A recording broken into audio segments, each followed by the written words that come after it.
Hello everyone. Today we talk about how to fix the app of Launcher Oz. We will go to settings,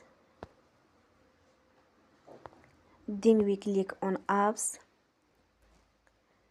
After that we will search the app Launcher Oz and we click. Then you will on force stop. After that we will go to storage. Then we click on clear cache.